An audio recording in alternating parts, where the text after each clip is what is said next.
Proposition 8, the state referendum that overturned same-sex marriage in California, was challenged in a federal trial last month. Plaintiffs in the case claim that limiting marriage to a man and a woman violates the Equal Protection Clause of the United States Constitution. Marriage Equality USA was outside of the United States District Court in an early morning vigil to share the spirit of courage, hope, and strength before the federal court proceedings. Raymond Donald Hong was there and will bring us his report later in the program. 450 Golden Gate Avenue behind me is where the historic United States District Court trial challenging Proposition 8 is taking place.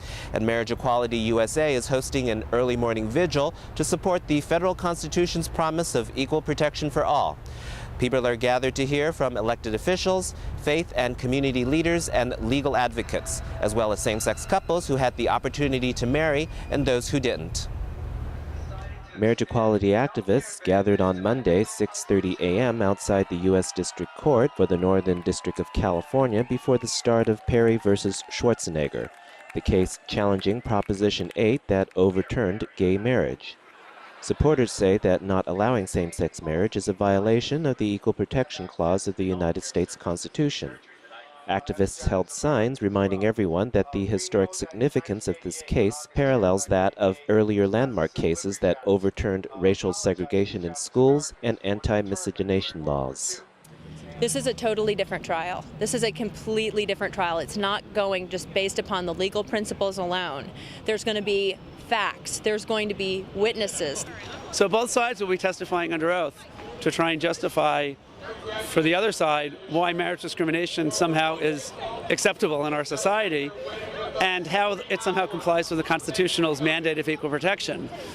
We're actually going to demonstrate the harm that comes from divisive ballot measures like Proposition 8. We're going to hear from real people that experienced harm, and also hear from social scientists talking about the harm of discrimination, the harm of denying a group of people, gay people, the opportunity to get married. All of those things are going to be at trial.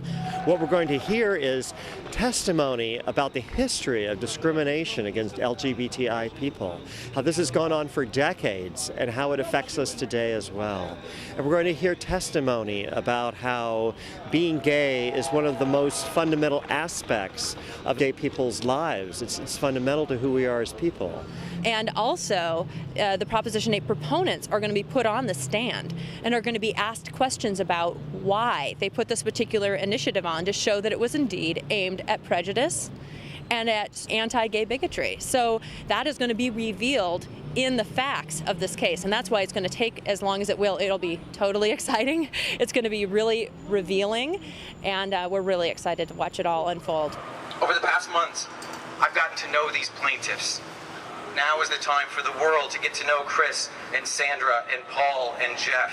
Their stories are our stories. Their stories are the American stories. It's a story of love over hate, of compassion over condemnation, and a story of the strength and importance of family. And I cannot wait for America to meet these plaintiffs. Because now their stories must take their own place. They must take their own place in history next to Brown versus the Board of Education and Loving versus Virginia, and confirm what our great Constitution already tells us is true, and that is separate is not equal, and that all men, gay and straight, black and brown and white, are created equally. We wanted to have a community moment today on the day that the court case opens to remind people, to put it in context of what's really at stake. Constitutional principles, but also families. People who got married can share their joy. Well, as our sign says, life feels different when you're married, and it's really true. There's so many things about being married that are amazing, but I think the thing that I enjoy, or that thrills me the most often, is when I'm able to introduce someone to my wife. People who can't get married can share their frustration and their hope for the future. In what seemed like a good idea at the time, we planned our marriage ceremony for the 5-year anniversary of our domestic partnership ceremony in November. Sadly, waiting for the 5th anniversary of our domestic partnership ceremony again caused us to be denied the official right to marriage. Today is an incredibly important day because today we're actually going to have all the scare tactics that our opponents have thrown out over the airwaves for years. They're going to be put to the test of evidence, they're put to the test of proof. So we really wanted an opportunity, really less even about the media and more about really honestly getting our community grounded as this historic case opens, because this is a very important case and this is a historic day. Well, the legal team in this case comes from across the political spectrum, and that's what's so important. We have people standing up together, conservative and liberal, saying that guaranteeing individual liberties under the Constitution is a value we all share. It's an important statement both to the public and to the judge in this case. The two of the top constitutional litigators, one very conservative Republican, one a moderate Democrat in Ted Olson and David Boies, demonstrates to the world and to the courts that this is not a Republican Democratic issue, conservative liberal. This is basic constitutional law. The fact that they've come together to say to the court that what's at stake here is the very fabric of our democracy, our Constitution, and the protections of all minorities. So they've come together to say you can't allow in our constitutional democracy the majority to keep a right for itself and deny it to one minority group. So I think it's incredibly powerful that they've come together on this case. The stakes are tremendously high. I mean, no one can argue about that. I think that's in part why we wanted to have a morning vigil to really get grounded, to prepare us for what's ahead, because we don't know how long that journey will be. Well, this definitely will go to the Ninth Circuit Court of Appeals, and whether the U.S. Supreme Court takes it is something we'll see in a couple of years. And the risks are high. That's in part why there was some controversy about whether this case should be filed and whether it was time and ready. This is very similar. The legal issue is almost identical to an issue that was decided on the Amendment 2 case from Colorado, where the court in Justice Kennedy wrote a 6-3 decision striking Colorado's Amendment 2, saying you can't create a separate status for gay people just because you don't like them. That was about employment protections.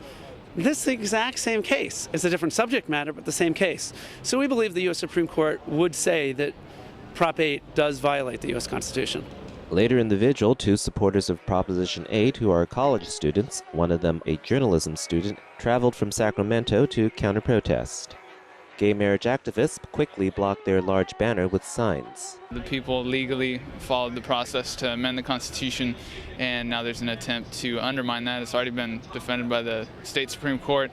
I have no idea what the federal government thinks it's going to try and do here. Federal issue here is really, there is no case for it being a federal issue. I am from Sacramento. We came from American River College, a group of students, to support Proposition 8, to support traditional marriage between man and a woman. They're just interested, homosexual community, to brainwash children to the degree to get more people. They understand that they are minority statistically. That's why they naturally, biologically, they cannot produce children, so they're looking for our children. They're trying to undermine our Constitution. I think it's outrageous, actually. That's why I'm here to uphold our Constitution, uphold really the rights of voters. We have a right to vote. We have a right to have our vote counted, and those here apparently are trying to take away my right to vote, my right to have it counted, my right to be heard. I think that's just absolutely ridiculous, and clearly they didn't even listen to what happened this morning at the rally, where we had people from every different ethnicity, every different age group, every different sexual orientation stand up in support of equality under the law. But trying to force it with a federal issue there, have a couple judges decide it, I don't think that's the proper legal course to take right here. Courts are here to protect individual people and to protect our basic freedom and liberty. Every single American at one point in their lives probably relies on a court decision, whether current or historical, to protect some vital liberty that they have. So our courts ultimately are our greatest resource to protect our lives and our freedoms. And so gay and lesbian couples are not political footballs to be thrown around in election seasons. This is about fairness and equality for all people. This happens to be an issue right now. Gay and lesbian rights is one of the many chapters that have been written into our history as we expand civil rights, but we are just one small chapter in the large issue of extending full civil equal rights to everyone. The court proceedings that start today is expected to continue for 2 weeks. At San Francisco Civic Center, this is Raymond Donald Hong for Outlook Video.